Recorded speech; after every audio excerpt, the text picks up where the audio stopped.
Welcome to Kanishka IAS. మనం ఈరోజు current అఫైర్స్లో భాగంగా ఈనాడు హిందూ దినపత్రికలలో వచ్చిన కొన్ని ముఖ్యమైన వార్తల్ని పరీక్షా దృష్ట్యా IAS, group 1, group 2, staff selection commission వంటి కమిషన్లు ఏ విధంగా ప్రశ్నలు అడుగుతాయన్న దాని ఆధారంగా మనం ఇది చర్చిద్దాం. ముఖ్యంగా ఎర్త్ డే. ఈ ఎర్త్ డే ఏంటంటే ఈ సంవత్సరం 2020లో మనం జరుపుకోబోతున్నది ఇది 50వ ధరిత్రి దినోత్సవం, ఈ 58th. సో 50వ ధరిత్రి దినోత్సవం సందర్భంగా మనం ఏం జరిగింది, ఎందుకు ఈ ఉష్ణోగ్రతలు పెరుగుతూ ఉన్నాయి మొదలైన వాటి గురించి కూడా చూద్దాం. అసలు ప్రపంచంలో ఈ విశ్వాన్ని కనుక మనం గమనిస్తే మనకున్న ఆధారాల ప్రకారం మానవుడు లేదా జీవి ఏదైనా నివాసం ఉండడానికి యోగ్యమైనది ఏకైకం మన భూమి అన్నది తెలుసు. మరి ఇలాంటి భూమి ఇటీవల కాలంలో తరచుగా అప్పుడప్పుడు ఉక్రోషిస్తుంది. కారణం ఏంటంటే మానవుడు పూర్తిగా స్వార్థజీవి అయి విపరీతంగా దాన్ని ఇబ్బంది పెట్టడం వల్లనే ఈ సమస్య ఏర్పడుతుంది అని తెలుస్తుంది. దీన్ని మహాత్మా గాంధీ గారు తన మాటలలో చెప్పాడు, ధరిత్రి మనకు అన్నీ ఇస్తుంది, ఒక్కటి నీ దురాశ వల్ల అతిగా మాత్రం చేయవద్దని చెప్పి. దురాశతోటి నీవు ఎక్కువగా కావాలని కనుక కోరుకుంటే ఖచ్చితంగా సమస్యలు ఏర్పడతాయనేది ఆయన యొక్క వాదన. మరి 50 సంవత్సరాల క్రితమే మానవుడు గుర్తించాడు ఏమని, ఈ భూమి తరచుగా ఉపయోగించడం వల్ల విరివిగా ఉష్ణోగ్రతలు పెరిగిపోయి మానవ మనుగడకే కాకుండా సకల చర జీవరాశులకు కూడా ఇబ్బంది ఏర్పడుతుంది ప్రకృతికి అని చెప్పేసి గుర్తించి 50 సంవత్సరాల నుంచి ఆయన అనేక రకాలుగా ప్రయత్నాలు చేస్తూ ఉన్నప్పటికీ ఇప్పటికి కూడా అది సంపూర్ణంగా కాలేదు. మనం కనుక పరిశీలిస్తే చూడండి, ప్రతి సంవత్సరం టెంపరేచర్ పెరుగుతూ ఉంది. దేనివల్ల పెరుగుతూ ఉంది? Carbon dioxide, nitrous oxide, methane వంటి కర్బన ఉద్గారాల వల్ల పెరుగుతూ ఉంది. ఈ కర్బన ఉద్గారాల వల్ల ఇది విపరీతంగా పెరుగుతూ ఉన్నప్పుడు మరి దేనిపైన ప్రభావం చూపుతుంది తక్షణమే అంటే ప్రకృతి పైన. ఉష్ణోగ్రతలు బాగా పెరగడం వల్ల ఏమవుతుంది, పోలార్ రీజియన్స్ ధృవాల దగ్గర ఉన్న ఒక ఐస్ ఏదైతే ఉందో మెల్ట్ అయిపోతుంది. దాని కారణంగా సముద్ర మట్టాలు పెరుగుతాయి. సముద్ర మట్టాలను ఈరోజు మనం గమనిస్తే కనుక ప్రతి సంవత్సరం దాదాపు 18 సెంటీమీటర్లు పెరుగుతూ ఉన్నాయన్నాడు. 2100 నాటికి ఇవి 100 మీటర్లు అవ్వచ్చట. 100 సెంటీమీటర్లు, ఇది 100 సెంటీమీటర్లు అంటే 1 మీటర్. 1 మీటర్ కనుక పెరిగితే చాలా ప్రమాదాలు జరుగుతాయని చెప్పేసి చెప్తున్నాం. ఇప్పటికే ఈ యొక్క మారిషస్ వంటి దేశాలు భవిష్యత్తులో కనిపించకపోవచ్చు అంటున్నారు. మాల్దీవ్స్ కానీ, హైలాండ్స్ మొదలైనవి. అదేవిధంగా భవిష్యత్తులో ఈ యొక్క చెన్నై, కలకట్టా, బాంబే వంటి పట్టణాలకు, ముఖ్యంగా బాంబే వంటి పట్టణాలకు చాలా ప్రమాదం, నివాసానికి కష్టమైపోతుంది. ఎందుకంటే సముద్ర మట్టం పెరిగే కొద్దీ మునిగిపోతాయని చెప్తున్నాం. ఇంత ప్రమాదకరమైన స్థితిలో వచ్చే స్థితిలో ఉంటే దాన్ని మనం ఈ విధంగా ఎట్లా ఉష్ణోగ్రతలు పెంచుతూ పోతూ ఉన్నామన్నది ఒకటి. దీన్ని తగ్గించాల్సిన ప్రయత్నం కూడా మనం చేయాలి. మరి ఒకవైపు చూస్తేనేమో ఆధునికత, మానవుడి అవసరాలు పెరిగాయి, జనాభా పెరిగింది, ఆహారం కావాలి, స్వచ్ఛమైన తాగునీరు కావాలి, ఇన్ని తప్పనిసరిగా కావాలి. అదే సమయంలో పారిశ్రామికీకరణ ఉంటుంది, రవాణా ఉంటుంది, ఇవన్నింటినీ కాదనలేనివి.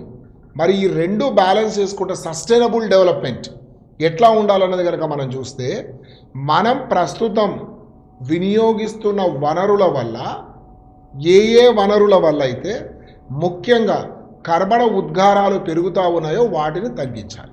విద్యుత్ లేకుండా నడవం, అసలు అది ఊహించడానికే లేదు. కానీ ఆ విద్యుత్తును మనం ఈనాడు దేంతో చేస్తున్నాం? థర్మల్, బొగ్గును వినియోగిస్తున్నాం. బొగ్గుతో పాటు న్యూక్లియర్ను వినియోగిస్తున్నాం. అదేవిధంగా దీంతో పాటు హైడ్రో ఎలక్ట్రిసిటీ ఉపయోగిస్తున్నాం. ముఖ్యంగా థర్మల్ వల్ల ఎక్కువగా పొల్యూషన్ వస్తుంది. న్యూక్లియర్ వల్ల కూడా ప్రమాదం అని చెప్పేసి ఫుకుషిమా, జపాన్లో ఒకసారి జరిగిన సంఘటన మనందరికీ గుర్తున్నదే. చెర్నోబిల్ కానీ, ఫుకుషిమా కానీ మొదలైన ఎగ్జాంపుల్స్. సో అట్లా కనుక మనం చూస్తే మరి ఈ విద్యుత్ కావాలి, అది కాకుండా ఎట్లా కావాలంటే రిన్యూవబుల్ రిసోర్సెస్, సోలార్, జియోథర్మల్, బయోమాసెస్ మొదలైన వాటి ద్వారా విద్యుత్ యొక్క ఉత్పత్తిని పెంచి దాని నుంచి వినియోగించుకోవాలి అనుకుంటున్నాం. ఇది మనకు ఉపయోగపడేది బాగా అని చెప్తున్నాం. ఈనాడు ప్రపంచవ్యాప్తంగా ఇట్లా సహజ అంటే ఏవైతే ఉన్నాయో రిన్యూవబుల్ రిసోర్సెస్ ఏవైతే ఉన్నాయో వాటి ద్వారా కనుక ఉత్పత్తి అవుతున్నది విద్యుత్ చూస్తే ప్రపంచంలో 24% ఉంది. కానీ మన భారతదేశానికి వచ్చే వరకు ఇది ఇంకా మనం ఎక్కడున్నామంటే 17% దగ్గరే ఉన్నాం. 2030 నాటికి కనీసం 40% విద్యుత్ దేని నుంచి రావాలి అనుకుంటున్నామంటే ఈ యొక్క రిన్యూవబుల్ రిసోర్సెస్ ఏదైతే నేను చెప్పానో బయోమాస్ కానీ లేకపోతే ఈ యొక్క సోలార్ ఎనర్జీ కానీ ఇంకో మూడవదాని జియోథర్మల్ కానీ దీని నుంచి వచ్చేటట్లుగా ఉండాలి తప్ప మిగతా వాటి నుంచి వచ్చేది మాత్రం మనకు ఉపయుక్తం కాదు అని చెప్పేసి నిర్ణయించుకోవడం జరుగుతాం.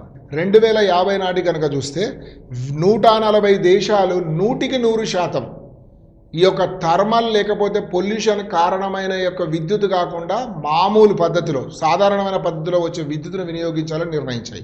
ఇది సుసాధ్యమైతే మాత్రం ప్రపంచానికి ఇంతకంటే ఏమీ ఉండదు. మరి ఇంకో అంచనాల ప్రకారం 2150 నాటికి ఈ పర్యావరణం యొక్క అసమతుల్యత ఉష్ణోగ్రతలు పెరిగి అనేక రకాల సమస్యలు వస్తాయి. వరదలు రావచ్చు, తుఫానులు రావచ్చు, ఆహార ధాన్యాల కొరత ఏర్పడవచ్చు, వడగాల్పులు పెరగవచ్చు, అడవుల యొక్క దహనంగా జరగవచ్చు, సముద్ర మట్టాలు పెరిగితే మొదలైనని చెప్పాం.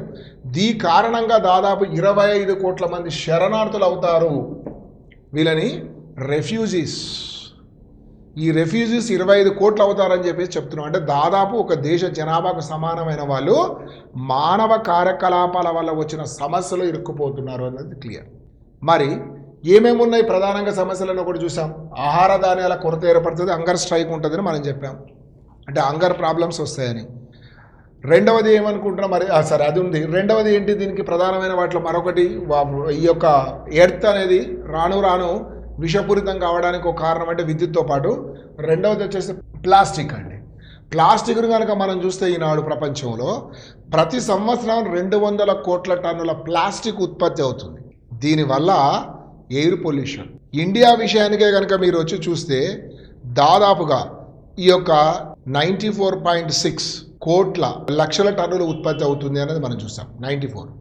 సో ఈ అన్నిటి వల్ల ఏంటంటే ఎయిర్ పొల్యూషన్ వస్తుంది, అదేవిధంగా వాటర్ ప్రాబ్లం వస్తుంది, ఘన పదార్థాల నిర్వహణ కూడా అదేవిధంగా ఉంది అన్నది మనం చూసాం. ఘన పదార్థాల నిర్వహణ వల్ల కూడా ఈనాటి ఘన పదార్థాల నిర్వహణ 99% ఉపయోగిస్తున్న దేశం ఏంటంటే ఒక్క స్వీడన్ మాత్రమే సక్రమంగా నిర్వహిస్తున్నది.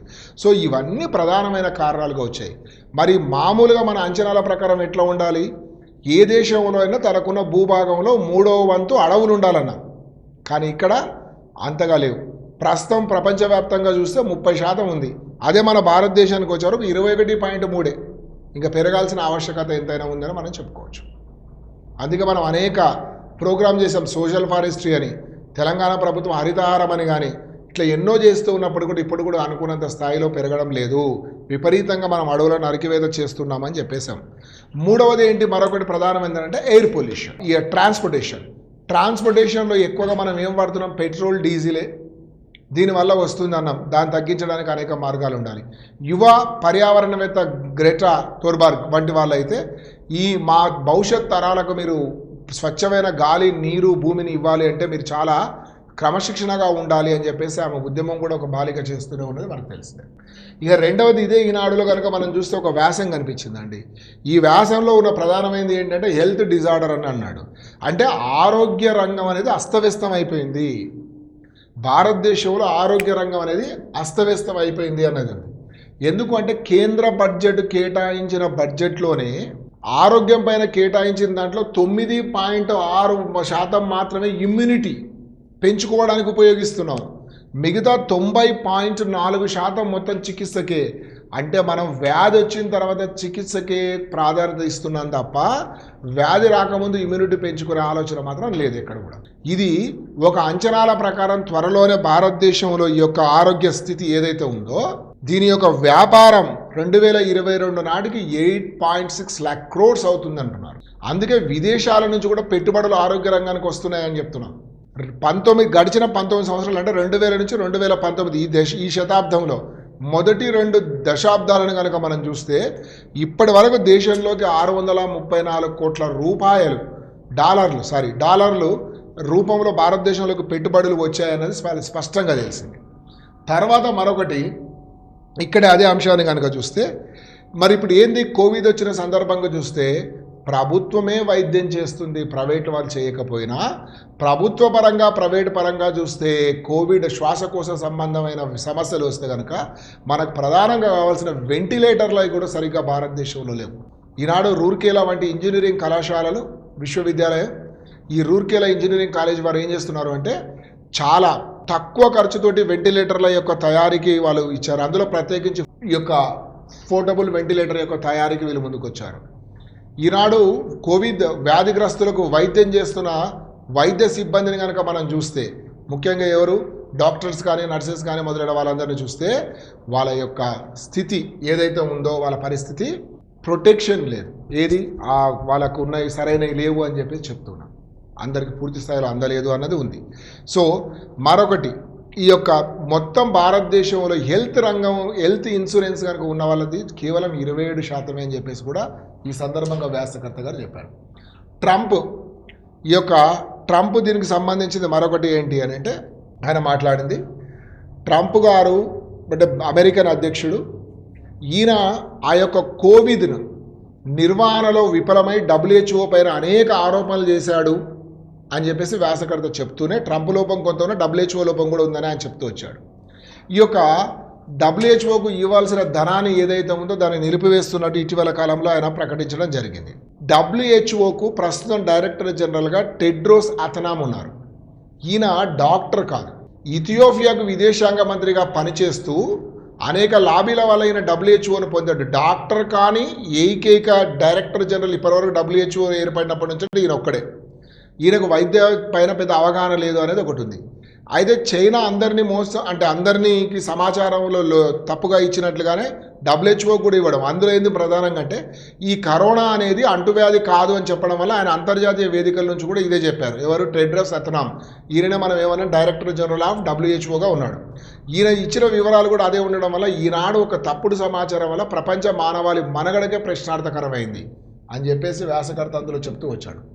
ఇక ట్రేడ్, చైనా, పెట్రోలియం ప్రైస్, ఈ రెండు కూడా ఈనాడు మరియు దీంట్లో కనిపించాయి. దీంట్లో మన హిందూలో ట్రేడ్ చైనా ఏంటి ప్రధానంగా అనేదంటే మనం 2 డేస్ బ్యాక్ నుంచి చూస్తున్నాం. ఏమని భారత ప్రభుత్వం ఒక కొత్త చట్టాన్ని తెచ్చారు, నిబంధనలు. అందులో ఏంటి, భారతదేశంతో భూ సరిహద్దు కలిగిన దేశాలు ఎవరైనా పెట్టుబడులు పెట్టాలి అని అంటే తప్పకుండా ప్రభుత్వ అనుమతి ఉండాలి. దీన్ని ప్రభుత్వం ప్రభుత్వం కాదు, ప్రపంచవ్యాప్తంగా చాలామంది మేల్కొన్నారు. భారతదేశంతో పాటు జపాన్ కానీ, స్వీడన్ కానీ, అమెరికా కానీ, అదేవిధంగా అనేక దేశాలు మేల్కొని ఏమన్నా అంటే చైనా ఈ సమయంలో లోపభూయిష్టమైన విధానాలతోటి వివిధ ఆర్థిక వ్యవస్థలు జోక్యం చేసుకుంటుందని గుర్తించి చర్చారు. అదేవిధంగా భారతదేశం కూడా వచ్చింది. కానీ చైనా ఏమంటుంది అంటే WTO నిబంధనలకు వ్యతిరేకంగా ఉంది కాబట్టి మీరు ఆపేసేయండి, ఇవన్నీ చేయకండి అని చెప్పేసి అది గగ్గోలు పెడతా ఉంది. అంటే దాని దృష్టిలో ఏదో ఒక లోపం ఉంది. పెట్రోల్ ప్రైస్ తగ్గడం లేదనేది పెద్ద క్వశ్చన్ మార్క్ అయింది అందరికీ. హిందూలో ఒక దేంట్లో ఎడిటోరియల్గా రాయడం జరుగుతూ ఉంది. అంటే ప్రపంచవ్యాప్తంగా పెట్రోల్ యొక్క వినియోగం తగ్గిపోయినప్పుడు సహజంగానే demand and supply based economy అంతా కాబట్టి సహజంగానే డిమాండ్ ఎప్పుడైతే లేదో, వినియోగం లేదో, సప్లై తగ్గదు. సప్లై ఎక్కువగా ఉంది అంటే ఉత్పత్తి లెవెల్స్ కాబట్టి అప్పుడు ఏం చేయాలి, ధర తగ్గాలి. కానీ ప్రపంచవ్యాప్తంగా చూస్తే ధరలు తగ్గాయి. ప్రధానంగా 3 ఉన్నాయండి. OPEC, organization of petrol exporting countries ఒకటి, అమెరికా ఒకటి, రష్యా ఒకటి. వీళ్ళు ప్రధానంగా ఉత్పత్తి చేసేవాళ్ళు కానీ సరఫరా చేసేవాళ్ళు కానీ. ముఖ్యంగా ప్రపంచంలో చూస్తే దాదాపు 270 కోట్లకు దాకా ఉన్నాం మనం, ఇండియా కానీ చైనా కానీ. ఇక్కడే 2 దేశాలు లాక్డౌన్ అయ్యి ఎటువంటి వినియోగం లేకుండా పడి సహజంగా తగ్గుతుంది. కానీ తగ్గడం లేదు అని అంటే భారతదేశం ప్రధానంగా OPEC నుంచి పెట్రోల్ తీసుకుంటుంది. ఈ OPEC నుంచి కూడా మనం తీసుకుంటున్న దాంట్లో ఎక్కువగా ఏంటంటే నార్త్ బ్లాక్ సీ నుంచి తీసుకుంటున్నాం. దీన్నే మనం ఏమన్నాం అంటే బ్రెంట్ పెట్రోలియం చమురు అని చెప్తున్నాం. ఈ చమురును మనం భారతదేశంలో నిర్ధారించే రేట్లు 3 యావరేజ్గా తీసుకుంటాం. OPEC, దుబాయ్, బ్రెంట్, ఈ 3 క్లబ్ చేసి యావరేజ్ చేసిన తర్వాత ఎంత ఉంటుందో దాన్ని ఆ క్రమంలో చూసినప్పుడు పెట్రోల్ ధరలు ఇప్పుడిప్పుడే తగ్గే అవకాశం మాత్రం లేదు. పైగా మనకు వస్తున్న పెట్రోల్ వాస్తవంగా పెట్రోల్ బంక్ వచ్చే వరకు 31-32 రూపాయలు అవుతుంది. కానీ మనం చెల్లిస్తున్నది 70 రూపాయలకు పైగా ఉంటుంది. కారణం ఏంటంటే ప్రభుత్వం అధిక పన్నులు విధించడము, అధిక పన్నులను దీని మీద ఉండడం వల్లనే చేసింది. అట్లా ఉండడం వల్ల తగ్గడం అనేది సాధ్యం కాదు. అయినా నిపుణులు మాత్రం కొందరు కొద్ది మాత్రం తగ్గవచ్చు, అది కూడా మే నెలలో తప్ప ఇప్పుడే మాత్రం చెప్పలేము. అది ఒకటి. ఇక తర్వాత నెక్స్ట్ ఎకానమీ ఇష్యూస్ కనుక మనం తీసుకుంటే ఈ యొక్క మనకు ప్రధానంగా భారతదేశపు రారాజు ఈ పండు మ్యాంగో అనేది. ఈ మ్యాంగో పండును ఇప్పుడు మనం మామిడి పండును ఫ్రూట్ని మనం ఎక్కడికి ఎగుమతి చేస్తున్నాం అంటే స్విట్జర్లాండ్కి ఎగుమతి చేస్తున్నాం ఆంధ్రప్రదేశ్. కోవిడ్ వచ్చిన సందర్భంలో కూడా ఎగుమతి చేయడం వల్ల ఇక్కడ రైతులకు లాభాలు కలుగుతాయి. రెండవది వైఎస్ఆర్ జీరో వడ్డీ రేటు తోటి వైఎస్ఆర్ జీరో వడ్డీ రేటు తోటి స్థానిక మహిళా సంఘాల వారికి రుణాలు ఇవ్వడం వల్ల వాళ్ళు అభివృద్ధి చెందుతారు. రెండవది మరొకటి ఏం చెప్పింది ప్రభుత్వం, వైఎస్ జగన్మోహన్ రెడ్డి గారి ప్రభుత్వం ఏదైతే ఆంధ్రప్రదేశ్ ప్రభుత్వం ఉందో వాళ్ళు మహిళలు ఇప్పుడు రుణాలు తీసుకున్న వాళ్ళు డ్వాక్రా గారి మొదలైన వాళ్ళు కూడా మీరు భయపడకండి, మీ వడ్డీని ప్రభుత్వం చూసుకుంటుందని చెప్పేసి చెప్పడం జరిగింది. మరి ఇదే సందర్భంలో మరొక ఇంటర్నేషనల్ వార్త, ఇది వర్జిన్ అని. ఆస్ట్రేలియా దేశంలో వర్జిన్ అనేది రెండవ అతిపెద్ద విమానయాన సంస్థ. దీనికంటే ముందు క్వాంటస్ ఉంది. ఈ అతిపెద్ద విమానయాన సంస్థ ఈనాడు ఉద్యోగాలు అంటే నిర్వహణ కోసం రుణానికి అప్లై చేసుకుంటే రిజెక్ట్ అయింది. కానీ దీనికంటే పెద్దదైన క్వాంటస్ కూడా గతంలో ఈ మధ్యకాలంలో 10,000 మంది ఉద్యోగులను తీసేసింది ఉద్యోగాలు లేక. ఆ సందర్భంలో ఈ యొక్క వర్జిన్ అనే దాని యొక్క మనుగడ ప్రశ్నార్థకరం అయిపోయింది అని చెప్పేసి మనకు ఒకటి వచ్చింది. మరొకటి ఏంటంటే యునైటెడ్ నేషన్స్ వారి యొక్క అంచనాల ప్రకారం కోవిడ్ వల్ల ఆహార ధాన్యాల కొరత సరఫరా వల్ల ఉత్పత్తి వల్ల దేని వల్ల జరిగినా దాదాపు ఆకలితో బాధపడే వారి సంఖ్య రెండింతలు అవుతుంది, ఇది 50 కోట్లకు రీచ్ అవ్వచ్చు అని చెప్పేసి అది చెప్పుకోవడం జరిగింది. ఇక నేషనల్ ఇష్యూ ఒకటండి నఖ్వీ. ఈ యొక్క అబ్బాస్ నఖ్వీ అని పిలువబడుతున్న భారత మైనారిటీ వ్యవహారాల శాఖ మంత్రి మాట్లాడుతూ సెక్యులరిజం అనేది ఒక పొలిటికల్ వర్డ్ కాదు, అది భారతీయ దేశంలో సంస్కృతిలోనే ఒక భాగమైపోయిందని చెప్పేసి చెప్పాడు. ఎందుకంటే ఇటీవల కాలంలో OIC organization of Islamic country కానీ కొన్ని ముస్లిం దేశాలు కానీ వివిధ సందర్భాల్లో కొందరు భారత ప్రభుత్వ మైనారిటీల పట్ల వ్యతిరేకతతో ఉంది అని చెప్పేసి అక్కడక్కడ మాట్లాడుతున్న సందర్భంగా ఆయన చెప్తూ భారతదేశంలో ఉన్న పౌరులు సిటిజన్స్ భారత ప్రభుత్వ చట్టాలకు లోబడే ఉంటారు. భారత రాజ్యాంగం వారికి కల్పించబడిన ఏ ఒక్క హక్కును కూడా ప్రభుత్వం వారికి తొలగించలేదు అని చెప్పేసి చెప్తూ వారికి భారతీయులు సర్వ హక్కులు ఉన్నాయి, వాళ్ళ భారతదేశంలో భాగం. చట్ట వ్యతిరేక కార్యక్రమాలు చేసిన వారి పట్టనే తప్ప చట్టపరంగా ఉన్న వారికి మాకు ఎటువంటిది లేదని చెప్తూనే చెప్పాడు. రంజాన్ ఈ కోవిడ్ కారణం ఒకటి, దీని సందర్భంగా మనం రంజాన్ ఎట్లా నిర్వహించుకోవడం కొన్ని సూచనలు కూడా ఉంటాయని, మొత్తం భారతదేశంలో ఒక వక్ఫ్ బోర్డ్ కమిటీ సెంట్రల్ వక్ఫ్ బోర్డు ఉంది, దానికి అనుబంధంగా మొత్తం భారతదేశంలో 30 రాష్ట్రాలు కానీ కేంద్ర పాలిత ప్రాంతాల సంబంధించిన వక్ఫ్ బోర్డ్స్ ఉన్నాయి, వాళ్ళు చేసిన సూచనల ఆధారంగానే మీరు ఈ యొక్క ఉత్సవాలు మొదలైన నిర్వహించుకోండి అని చెప్పాడు.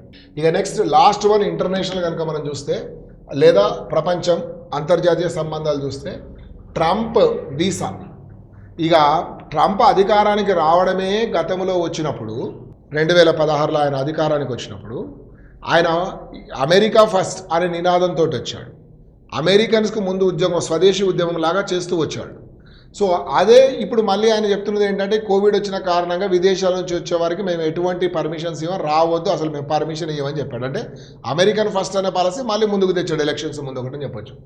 శ్రీలంక అంటే దక్షిణాసియా దేశాలు ప్రధానంగా లాక్డౌన్ నమ్ముకున్నాయి, దేన్ని కరోనా వైరస్ నుంచి వాళ్ళ ప్రజలు రక్షించుకోవడానికి. ఆ సందర్భంగా ఈ యొక్క శ్రీలంకకు సంబంధించిన దాని విషయంలో మాట్లాడుతూ ఇక్కడ ఎన్నికల నిర్వహణ అసాధ్యమైంది ప్రస్తుత పరిస్థితులు కాబట్టి ఎలక్షన్ కమిషన్ ప్రతిపక్షము మరియు అధికార పక్షము అందరూ అంగీకారానికి వచ్చిన తర్వాత ఇక్కడ ఎలక్షన్ కమిషన్ మాత్రం జూన్ 20న మాత్రం ఎన్నికలు ఉంటాయి, అంతకు ముందు మాత్రం పెట్టడం సాధ్యం కాదు, కరోనా ప్రధానమైన కారణం, అంతకుమించి ఏమీ లేదని చెప్పింది. ఇక ఐఐటి మద్రాస్ అని ఒకటి వచ్చింది, Indian institute of technology Madras. ఇది ప్రపంచంలోనే ఈ ఇండియన్ ఇన్స్టిట్యూట్స్ ఆఫ్ టెక్నాలజీస్ బాగా పేరుగాంచాయి.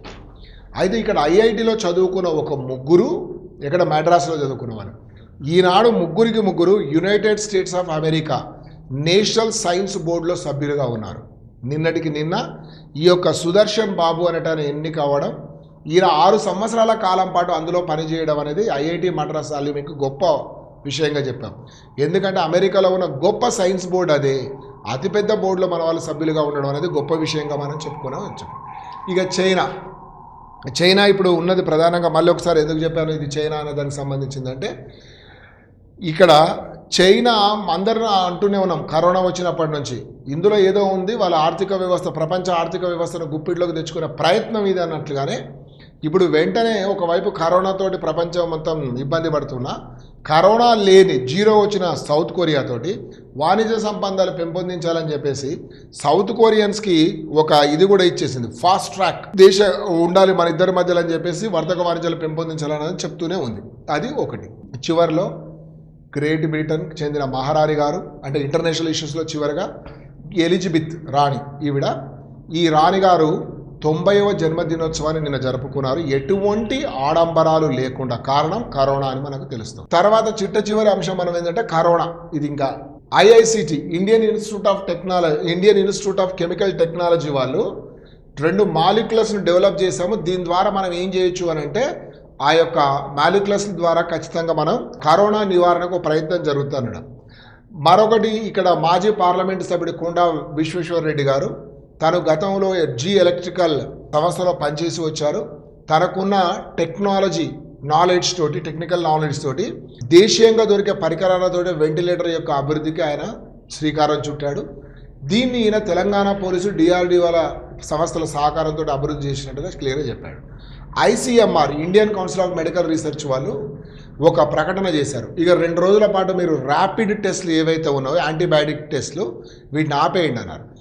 యాంటీబాడీ టెస్ట్లలో సరైన నిర్ధారణ జరగట్లేదు కాబట్టి వాళ్ళు సరఫరా చేసిన కిట్లలో ఇవి డిఫెక్ట్స్ ఉన్నాయి, ముఖ్యంగా రాజస్థాన్లో ఇది కనిపిస్తుంది కాబట్టి ఆపేయమని చెప్పేసి కోరుకోవడం జరిగింది.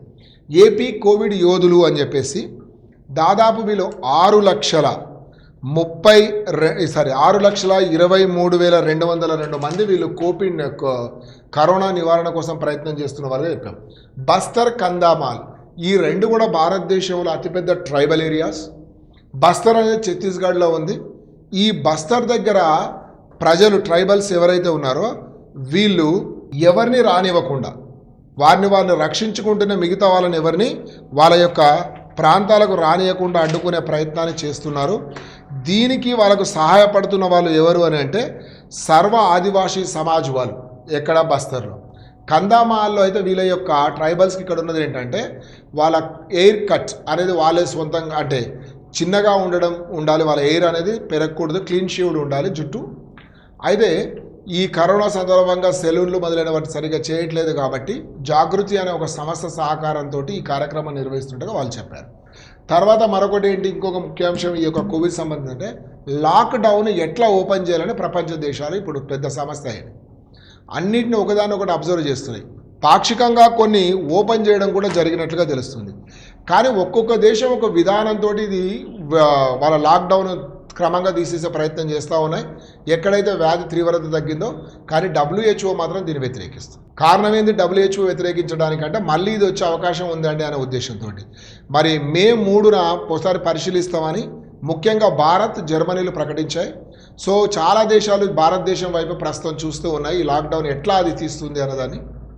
2 కొన్ని దేశాలు పాక్షికంగా తీసాయి. USA 3 స్టేజెస్లో తీస్తాను లాక్డౌన్ అన్నది. స్పెయిన్ ఆఫీస్కి వెళ్ళే వాళ్ళు నడక లేదా సైకిల్ తోటి వెళ్ళండి, బైక్స్ వెళ్ళి వాడకండి లేదా ట్రాన్స్పోర్టేషన్ వాడకండి అన్నది. ఇటలీ కూడా కొన్ని స్కూల్స్ తెరిచి చూస్తూ ఉంది. జర్మనీ కూడా స్కూల్స్ తెరిచి చూసింది. అదేవిధంగా టర్కీ వీకెండ్లో లాక్డౌన్ ఉంటుందని చెప్తూ, అంటే ఒక్కొక్కరు ఒక పద్ధతిని ఎన్నుకుంటున్నారు. ఇది దీనికి సంబంధించిన ఈరోజు సంబంధించిన current affairs. Have a nice day. Thank you for all.